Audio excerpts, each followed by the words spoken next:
Rabbana atina fid dunya hasanah wa fil akhirati hasanah wa qina adzabannar. Walhamdulillahi rabbil alamin. Assalamualaikum warahmatullahi wabarakatuh. Waalaikumsalam.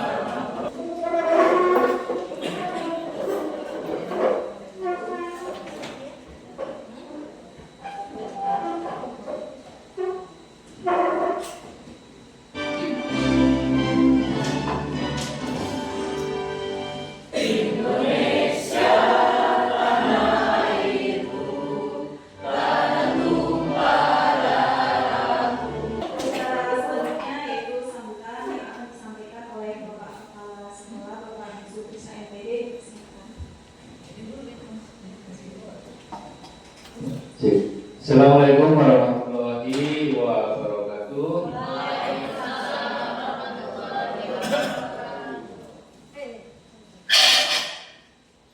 Dan kemudian komunikasi itu juga sudah pada saat kita melatih anak diskusi itu juga berlatih untuk komunikasi. Jadi pada dasarnya sebagian besar sudah kita lakukan tiap pembelajaran, hanya saja penguatan yang lebih mendalam pada hal-hal tertentu dalam acara pembebasan pembelajaran mendalam yang telah dilatihkan kepada kami. Saya beserta 3 perwakilan guru dari SMA Negeri 2 Muara Badak dari 56 sekolah se-Kutai Kartanegara yang dapat pengibasan di edisi pertama itu adalah 20 sekolah termasuk SMA Negeri 2 Muara Badak. Bapak Ibu semuanya,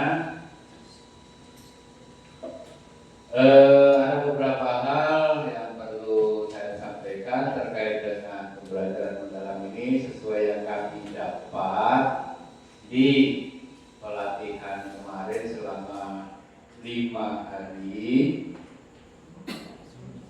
hari di Tendarong.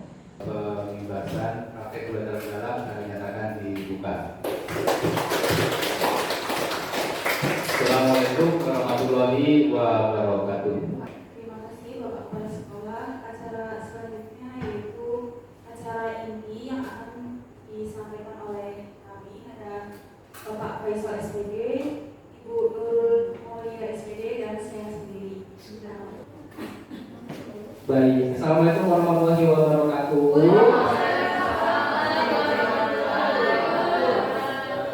Belum kenalan ya Bapak? Ya, alhamdulillah nama saya Faisal, bisa dipanggil dengan Pak Faisal. Kemudian istri alhamdulillah 1, anak juga 1.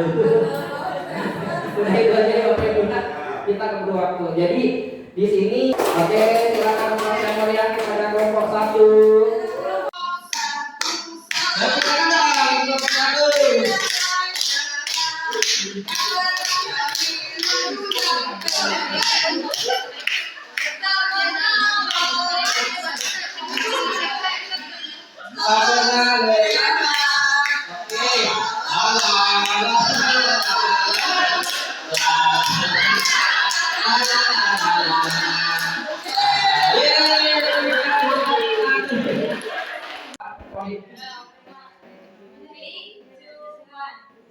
Hello everyone, we are Bear. Bahasa Inggris, ekonomi.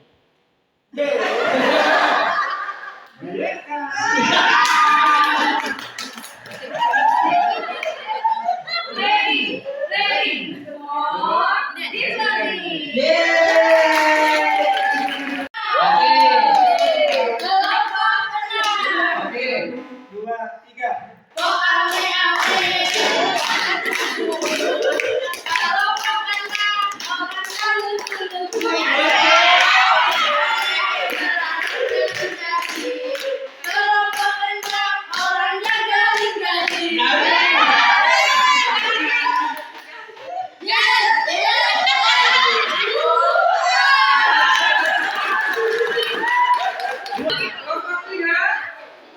Rajin Rajin tulis. Ilmu bertambah. Prestasi hebat.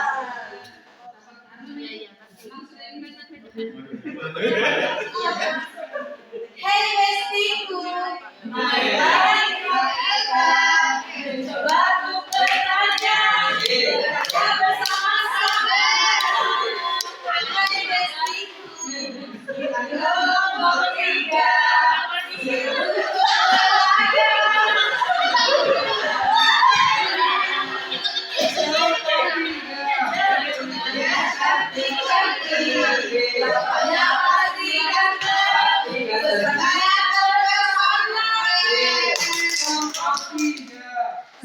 Jadi yang terbaik, tolong ceria, biasanya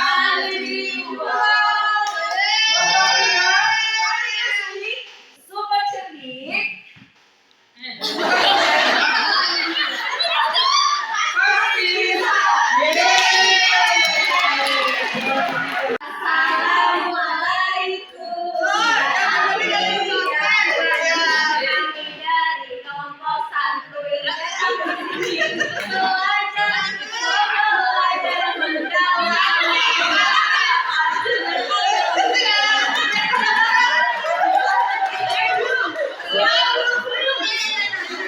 Siapa kita?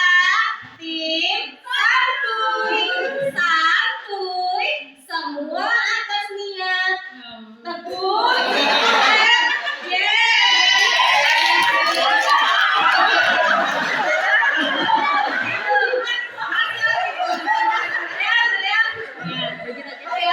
Dipening, jangan pusing, santuy aja.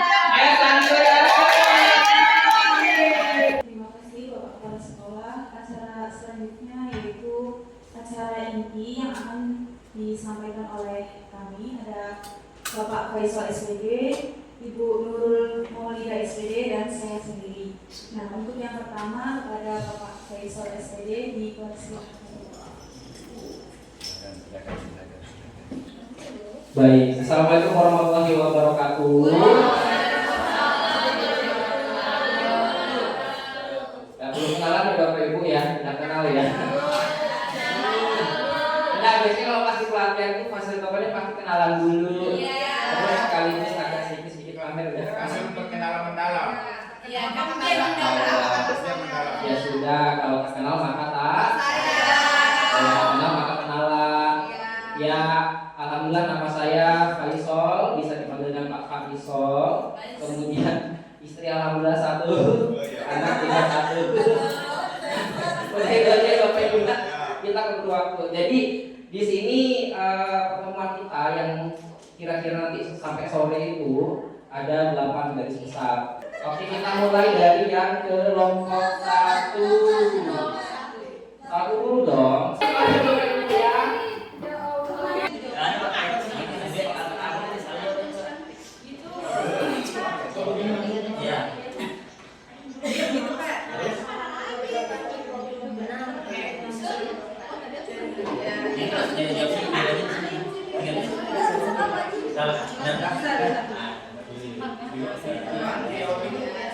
Gimana Bapak Ibu bisa akses ya? Sekarang kita ice breaking dulu, minta tolong untuk berdiri terlebih dahulu. Bapak Ibu nanti tolong ikutin apa yang ditampilkan di video ya. Kalau apa kok ini cuma 1 menit aja paling. Dari belakang. Dari belakang.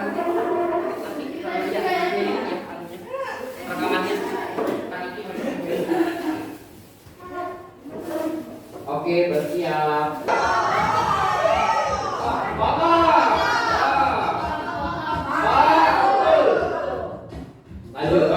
Bagus. Ini masih apa? Oh, sekarang dulu tarik.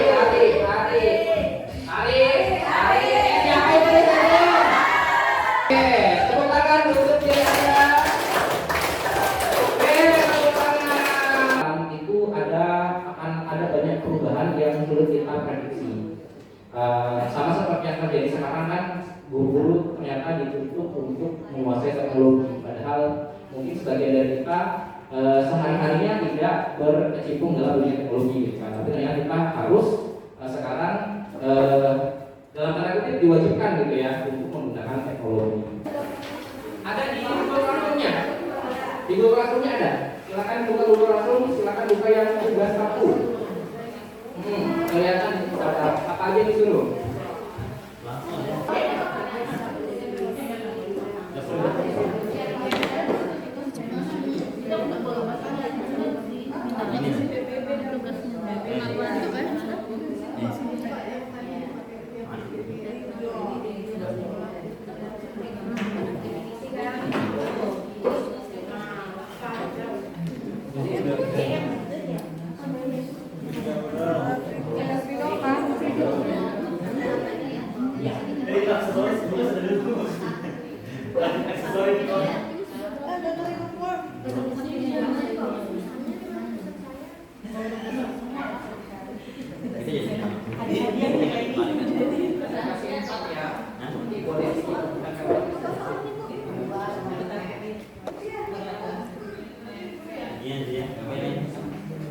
Minta tolong satu orang akan diam di tempat ya sebagai presenter. Sementara anggota yang lain itu akan berkeliling ke kelompok yang lain. Nah, ketika berkeliling boleh nanya-nanya tentang mind map-nya misalkan atau memberikan komentar terhadap mind map-nya, dipersilakan.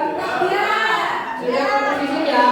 Oke, kita mulai dari keliling yang pertama. Silakan 2 menit mulai dari sekarang.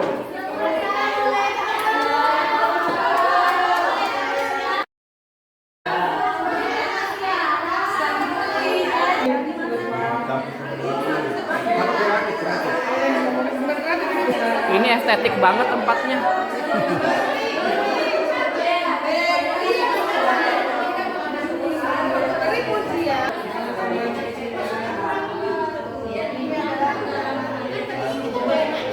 Ya, boleh nanya, boleh komen. Jadi fokus pada proses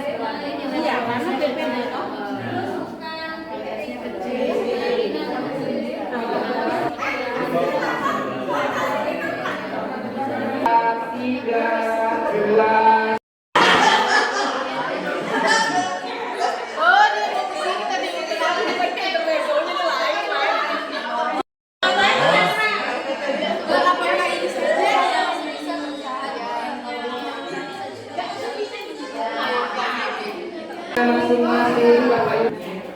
Jadi ini Bapak Ibu, tugas 1 tadi adalah Bapak Ibu sudah selesai membuat mind map, tolong difoto kemudian dikumpulkan di Google Classroom ya Bapak Ibu ya, masing-masing. Tapi nanti aja fotonya. Ini ada yang mau saya jelaskan sedikit tentang kerangka kerja pembelajaran mendalam, 1 slide saja oleh Ibu Nurul, kepada Ibu Nurul di per 1 slide saja tentang kerangka kerja pembelajaran mendalam. Tadi sudah disinggung dari awal oleh Bapak Hersek dan Pak Faisal mengenai prinsip pembelajaran mendalam. Ada 3 ya. Berapa saja Bapak Ibu? Berkesadaran, bermakna dan ya, menggembirakan. Oke. Nah, jadi Bapak Ibu di sini ada kerangka kerja pembelajaran mendalam. Itu ibarat sebuah rumah. Kalau rumah itu ada fondasinya ya. Fondasinya apa aja Bapak Ibu kalau rumah itu? Ada kayu, ada apa lagi? Oh, ada batu, pasir, kerikil. Oke. Ya. Iya, yang ini adalah uangnya. Ada kerangkanya, kalau nggak dibeli pakai uang kan nggak jadi. Oke. Bapak Ibu hebat. Kerangka kerja pembelajaran mendalam itu garis besarnya ada 4. Kita boleh lihat di layar sini ya. Yang pertama itu ada DPL, dimensi profil lulusan. Nah, di sini lingkarannya nih, ya kan ada 8. Keimanan, kemudian kewargaan, kreatif, menalar kritis, kolaborasi, kemandirian, kesehatan dan komunikasi. Tapi bagaimana cara menuangkannya? Bapak Ibu tidak perlu khawatir, kita bisa menuangkan dalam perencanaan pembelajaran alias RPP.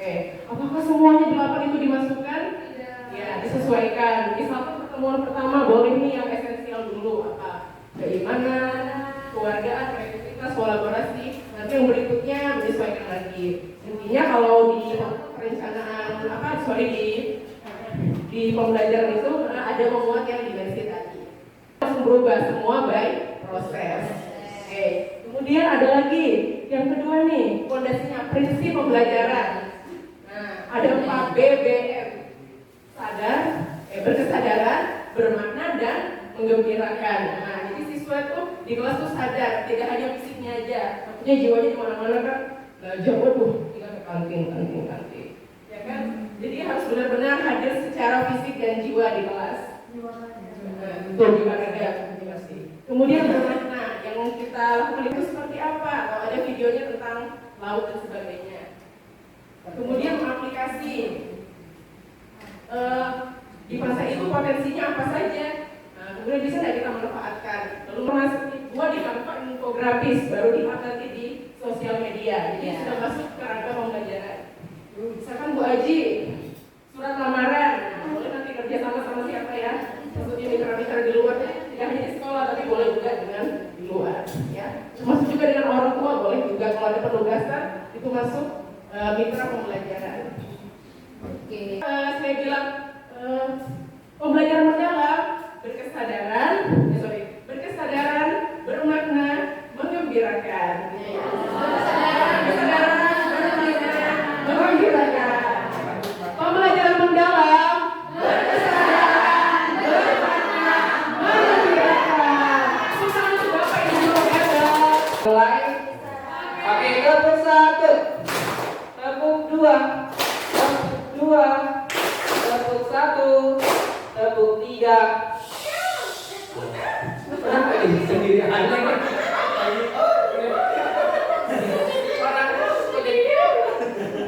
Ayo kita ulang ya. Tepuk 2, tepuk 1, tepuk 4. Ya, harusnya itu bingung. Tepuk 3. Oke, kita mulai pembahasan kita. Ke materi selanjutnya yaitu tentang asesmen dalam pembelajaran mendalam. Ini sebenarnya tidak jauh beda dengan asesmen yang di kurikulum Merdeka yang sebelumnya ya. Kita tahu sejak kurikulum Merdeka muncul 2 istilah asesmen, yaitu asesmen formatif dan asesmen sumatif. Sebenarnya kalau saya kenal istilah yang sumatif sudah ada. Tapi yang formatif saya belum tahu, baru tahu kemarin pas kurikulum Merdeka ya. Perbedaan utamanya adalah kalau asesmen formatif itu tujuannya memberikan informasi atau umpan balik bagi pendidik maupun peserta. Satu, dulu sering kebolak-balik ini mana yang S, mana yang KO ya. Nah, jadi dia pakai metode AFO. Maksudnya gimana? Ini ternyata dia tinggal diurutkan abjad saja. A kan duluan, setelah A, F, setelah itu baru O. Berarti kan O di akhir gitu kan? Otomatis kalau O pasti di akhir pembelajaran. Berarti ujian sumatif ya. Tapi kalau yang A duluan gitu kan? A kan duluan, ya kan? Nah, berarti dia ada saat awal pembelajaran. Dan yang F di tengah-tengah, ya berarti dia ada di tengah proses pembelajaran. Seperti itu. Jadi supaya tidak terbolak-balik lagi, gitu ya. Kalau gitu kita terima kasih dulu sama Pak Muslimin. Ya, atas tipsnya ya, sehingga kita tidak terbolak-balik lagi ya. Oke. Coba dites dulu ya. Ada kasus nih. Seorang guru memberikan daftar periksa atau checklist yang berisi kriteria presentasi siswa sebelum mereka mulai berlatih. Siswa menggunakan daftar periksa ini untuk buka HP-nya. Nanti di kuisis ada 5 soal, kita kerjakan dalam waktu 10 menit. Tapi mudah-mudahan bisa lah kurang dari 10 menit ya kan. Oke. Bapak Ibu sebelum lanjut saya sudah kirim surat tentunya tadi. Oh, nanti bisa. Apakah kamu memblokir? Ya, nanti privat aja. Sengaja memang. Asik. Katanya nggak bisa.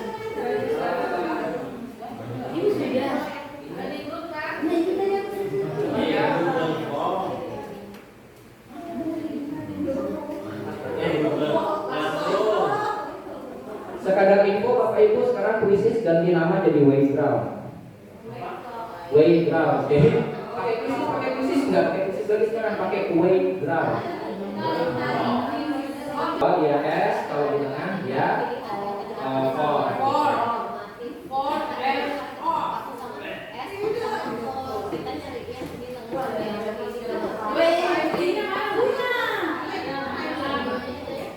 Sudah? Sudah bisa kita tutup ya? Semuanya sudah selesai mengerjakan? Sudah. Oke, kita beri applause yang meriah untuk Bu Hendri, Bu Abdul, dan Bu Anaria. Semua itu ada Allah. Ini ada juga aku dijawab. Oke, ini kita stopkan dulu.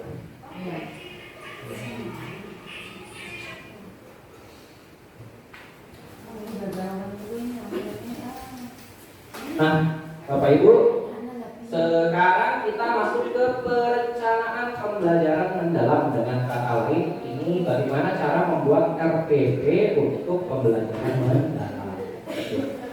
Nah, sebenarnya untuk perencanaan pembelajarannya ini mirip aja seperti RPP yang sebelumnya di kurikulum Merdeka yang sebelumnya.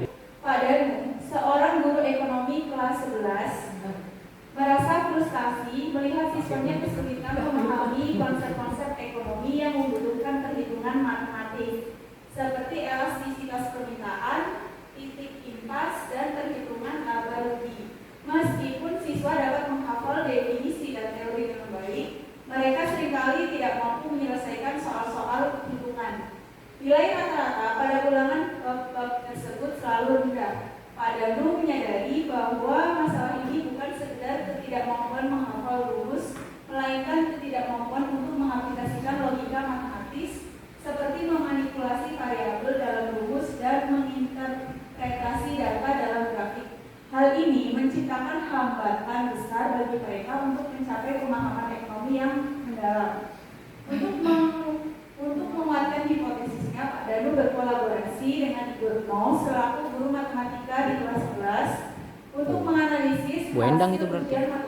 Bu Indah ya? Hasilnya Bu Happy? menunjukkan bahwa Bu Win? banyak siswa yang Bu Win kesulitan matematika kelas 11. persamaan linier, fungsi, dan membaca grafik.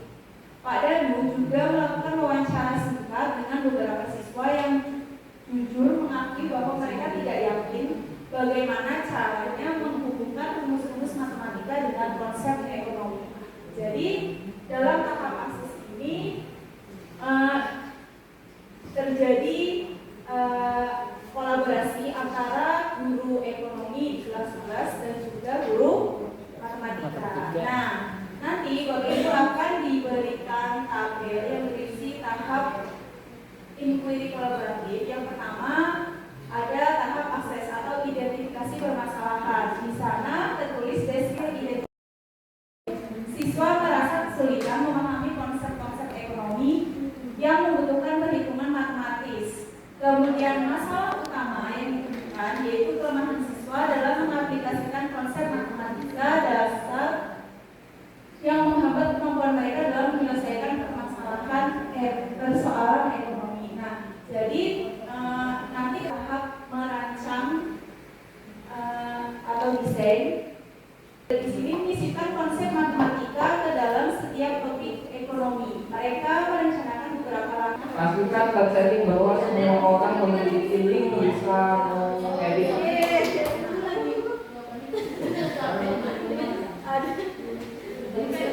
Kalau aksesnya lagi. Ya, dan ini kabel-kabelnya kan aksesnya ada di atas.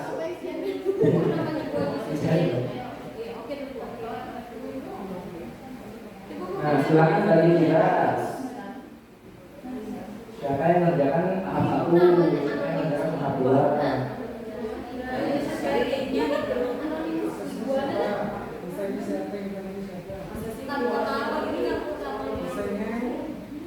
Tapi saya di grup itu belum ada. Ya, sama ngisi ini siapa bisa sama satu. Iya, tapi kita bagi tugasnya. Tapi itu penting di salah satu. Ya,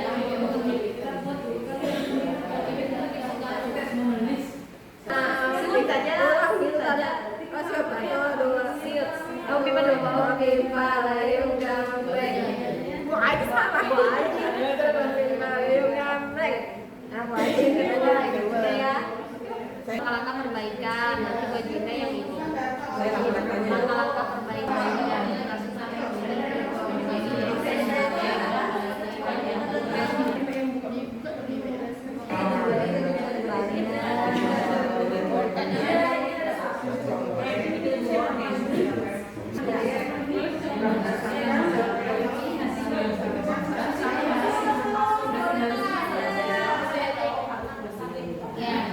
kasih kelompok SMP. Oke, kita spin wheel. Jadi ini adalah kelompok yang mempresentasikan. Jadi kalau misalkan nanti ternyata yang dipresentasikan tidak lengkap, maka kita spin wheel lagi ya.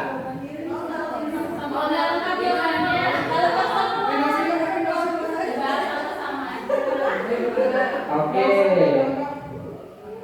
Selamat kepada kelompok.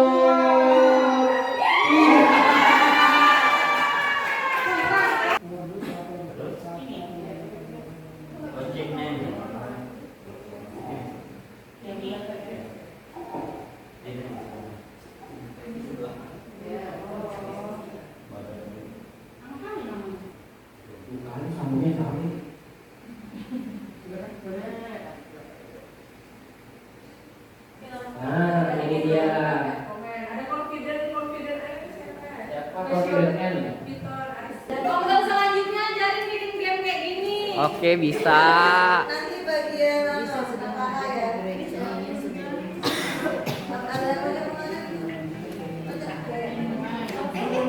Yang dari kemarin slide tidak.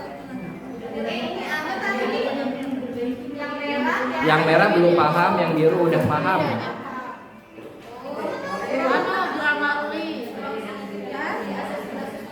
Grammarly. Nah, maksud aku tuh nanti kamu. Aku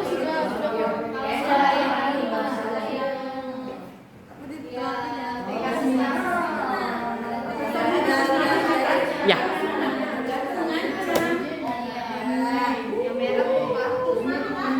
Iya Bu, tulis. peringkat satu. Selesai. Ditunggu hadiahnya. Yang tidak dipahami adalah inquiry kolaboratif. Kalau yang sudah dipahami adalah pembelajaran mendalam dan konsep pola pikir bertumbuh. Yeay. Yang sudah saya pahami tentang pemikiran PPB dan PPT. Yang belum saya pahami tentang inquiry kolaboratif. Yeay. Yang saya pahami tentang pentingnya PPB diterapkan dalam lingkup sekolah sebagai dasar dalam pengaplikasian pembelajaran mendalam. Yang belum saya pahami penyusunan lebih detail lagi tentang perencanaan pembelajaran. Oke. Terima kasih. Iya, Yang sama-sama. sudah saya pahami tentang pembelajaran mendalam, pola pikir, dan rancangan pembelajaran mendalam. Yang belum saya pahami adalah tentang rancangan siklus inquiry kolaboratif. Oke. Terima kasih. Saya paham semua. Oke.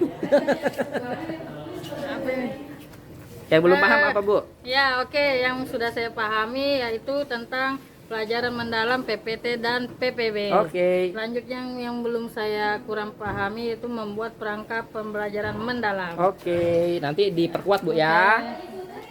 Halo guys, yang belum saya pahami adalah tentang asesmen dan yang sudah saya pahami adalah tentang inquiry kolaboratif. Oke.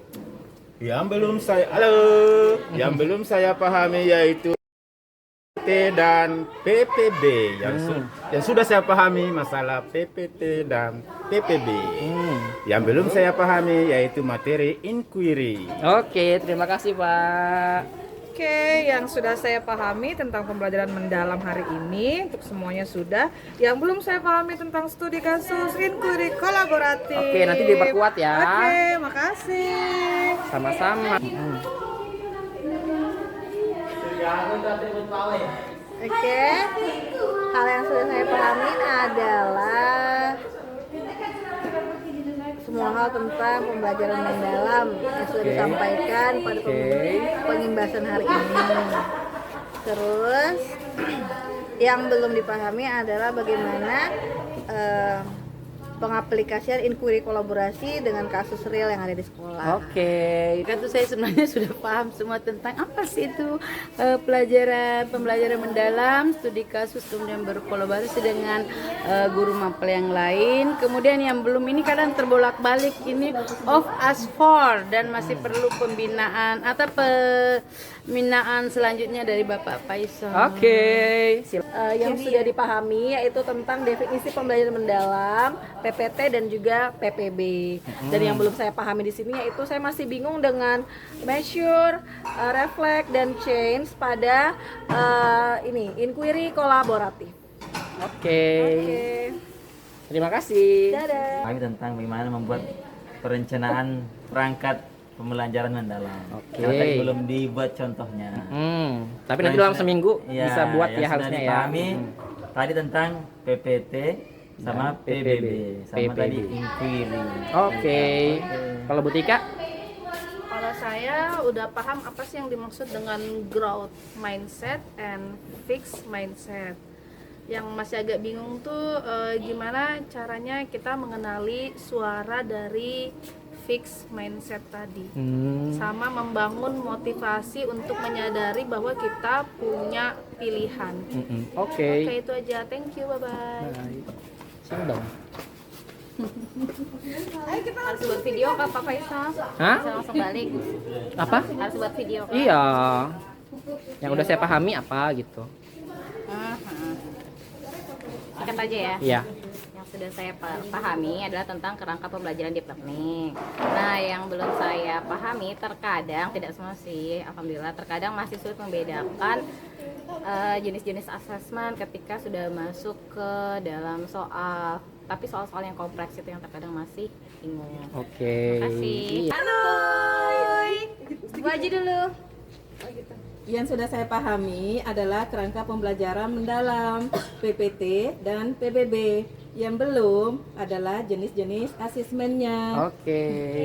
Kalau dari Bu Nisa yang sudah dipahami konsep PPT dan PPB, kerangka kerja PM, studi kasus inquiry kolaboratif dan juga jenis asesmen. Tapi untuk bagian yang jenis asesmen ada beberapa yang agak kurang paham sedikit saat menentukan jenis asesmen dalam soal cerita. Terus juga sama pelaksanaan lingkungan kolaboratif dalam pembelajaran, masih bingung. Kalau dari aku sih sama aja sama mereka. Ibu Indah kurang memahami jenis APO, S for of. Kalau yang sudah dipahami PPT, PBB dan kerangka PM. Sudah, terima kasih. Terima kasih. Awalnya kan saya menentukan materinya itu percobaan fisik mempertahankan kemerdekaan Indonesia. Kemudian saya kan konsultasi dulu ke Lokapur, kira-kira mau apa yang cocok. Nah, jadi setelah dari Lokapur saya ke Sutri sebagai guru PKN kelas 12 tentang memberdayakan tentang nasionalisme. Kira-kira beberapa poin yang bisa saya jelaskan tentang nasionalisme itu? Iya. Bagaimana istilahnya mempertahankan kemerdekaan kita kan? Iya. Kemudian yang kedua, yang istilahnya bagaimana negara bagaimana masyarakat kita sekarang ini bisa mengikuti dengan perjuangan nasionalisme yang telah dilakukan oleh tujuan-tujuan bangsa dan untuk negara demi untuk mempertahankan kemerdekaan kita. Kemudian yang ketiga, sebagai guru PKN kita harus merancang pembelajaran yang berkaitan dengan nasionalisme itu. Kemudian yang keempat, bagaimana kita sebagai guru memotivasi siswa untuk mengikuti langkah-langkah perjuangan yang telah dilakukan demi untuk nasionalisme negara kita. Jadi biar nggak hilang cinta tanah airnya. Jadi tetap ada. Nah, nanti rencananya Bu apa?